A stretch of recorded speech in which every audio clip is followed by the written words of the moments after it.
안녕하세요. 부다방TV 김인만입니다. 자, 오늘은 특별한 코너를 새롭게 만들었습니다. 이름하여 아빠와 딸.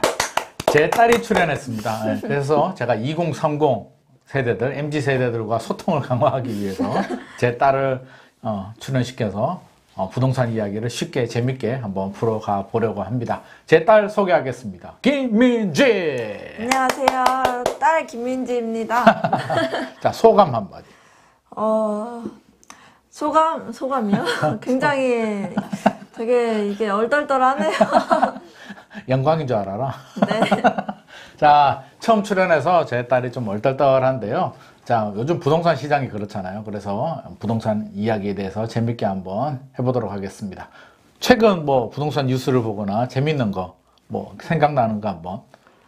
최근에 그 전세 계약하면은 샤넬백 준다는 그 뉴스를 봤거든요. 그래, 맞아. 솔직히 샤넬백이 돈이 비싼데 솔직히 게이득 아닌가요? 그치, 개꿀이지. 자, 샤넬백을 왜 주느냐? 우리가 생각을 해봐야 되는데, 먼저 전세. 자, 우리 민지는 전세가 뭐라고 생각하나? 2년 동안 큰 돈을 이제 집주인한테 맡기고 살다가 이제 나갈 때 그 돈 받아가는 거. 그치, 맡기고 받아가는 거. 월세는 그냥 내는 돈. 그쵸. 없어지는 돈. 월세는 아깝고, 전세는 원금을 받으니까 맞아요. 괜찮아. 지금까지 우리나라 전세 제도의 뭐 장점이자 시스템입니다. 그런데 자, 우리가 생각을 해봐야 될 게 왜 샤넬백을 줬을까를 생각하기 이전에 우리가 자, 전세 제도에 대해서 그렇죠. 그래서 뭐 돈을 맡기고 다시 또 받아가면 아무런 문제가 없는데 샤넬백을 준다는 얘기는 뭔가 문제가 생겼다는 거죠. 자, 이놈의 문제가 왜 생겼을까? 예를 들어서 집주인이 민지가 예를 들어서 전세 4억에 집이 들어갔는데 집주인이 안 돌려주는 거야.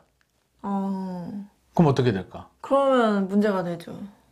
문제 되지? 네. 그럼 민지 같으면 어떻게 될 것 같아? 어떻게 해야 돼? 개빡치지? 그래. 전 재산 날리는 거지. 이게 우리나라 전세 제도의 문제일 수도 있거든요. 네.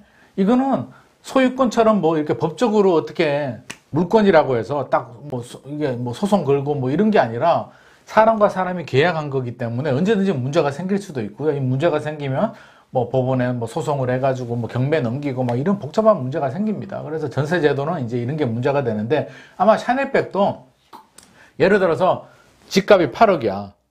8억인데 전세가 4억이야. 그치? 근데 2년 지나서 전세금이 올라. 5억으로. 그러면 아빠가 집주인이면 처음에 민지한테 이제 4억을 돈을 받았다고 4억을 돌려줘야 되는데 새로운 세입자를 구했잖아. 네.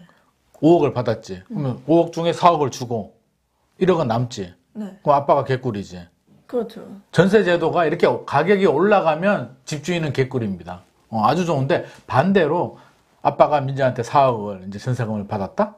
전세금이 3억이 됐어. 떨어져서. 근데 민지가 집을 나간대. 전세금을 돌려줘야 되는데 3억, 새로운 세입자를 구하면 3억밖에 못 받아. 그럼 1억이 빚이. 네.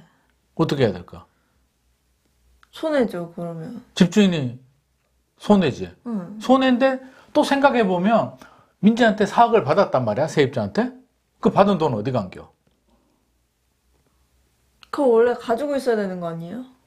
그렇지. 원래 원칙은 세입자가 이제 돈을 주면 4억을 잘 보관하고 있다가 4억을 돌려줘야 되는 게 원칙이지. 원칙인데 우리나라에서는 이제 어떻게 되냐면 처음부터 내가 8억이 있는데 8억을 주고 집을 사가지고 민지한테 세입자한테 4억을 받으면 그 돈을 은행에 넣어두면은 나중에 나갈 때 돌려주면 되는데 우리나라는 이제 갭 투자라고 해서 아빠가 돈이 4억밖에 없는 거야.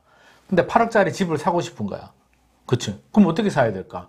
은행에서 아빠가 4억이 있으니까 은행에 4억을 빌리는 방법.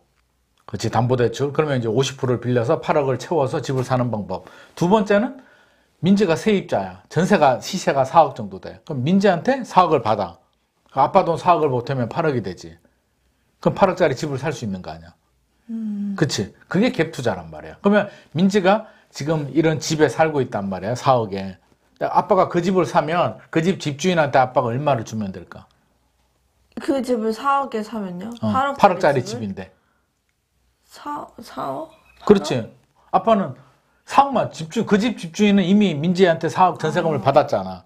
그리고 민지는 4억에 살고 있단 말이야. 그럼 아빠가 민지를 떠안는 조건으로, 세입자를 안는 조건으로 그 집주인한테 4억만 주면 그 집주인은 이미 민지한테 4억을 전세금을 받았으니까 아빠 돈 4억을 받아서 나가면 돼. 근데 아빠는 아빠 돈 4억을 줬지만 민지가 전세를 살고 있으니까 떠안아주면 8억짜리 가치가 되는 거잖아. 그래서 그게 갭 투자의 원리란 말이야. 그렇죠? 그럼 집주인 입장에서는 그래서 우리나라가 이렇게 아파트가 투기판이 된 게 자기 자본 절반 정도만 있으면 내 집을 마련할 수 있는. 그게 갭 투자. 어떻게 보면 굉장히 좋은 제도이면서도 지금까지는 전세금이 이렇게 올라가줬는데 이렇게 전세금이 떨어지게 되면 이런 문제가 생기는 거지. 그러면 샤넬백 주인은 돈이 남아 돌아서 샤넬백을 주는 게 아니잖아. 왜 그런 일이 발생했을까? 이게 천안에서 발생한 문제인데 전세금이 한 4억 5천 정도 1년, 2년 전에 4억 5천 정도 했단 말이야. 그러면 민지가 세입자라고 치면 4억 5천을 줬지. 그럼 아빠가 4억 5천을 주고 샀어. 끼고. 그래서 시간이 지나서 이제 올해 말에 나가야 돼. 근데 전세 시세가 3억 5천으로 떨어진 거야. 예를 들자면. 그럼 아빠가 1억을 줘야 되는데 1억이 없네? 1억은 못 모은 거야. 통장에 1억이. 뭐 예금이라도 있으면 깨서 민지한테 줄 수도 있는데 그 1억이 없는 거지. 그래서 그걸로 퉁치는 거예요? 그러니까 그냥 퉁치는 거야. 그러니까 1억이 없으니까 아빠는 4억 5천을 받아야 4억 5천을 돌려줄 수 있잖아. 그러니까 새로운 세입자는 시세가 3억 5천밖에 안 돼. 4억 5천 달라니까 야 무슨 소리야. 3억 5천짜리도 있는데 너 옆집이 3억 5천이잖아. 난 네 집에 안 들어갈래. 그러니까 아빠가 어떻게 안 되겠다. 아끼던 샤넬백이라도 줘야겠다라고 미끼라고 해야 되나?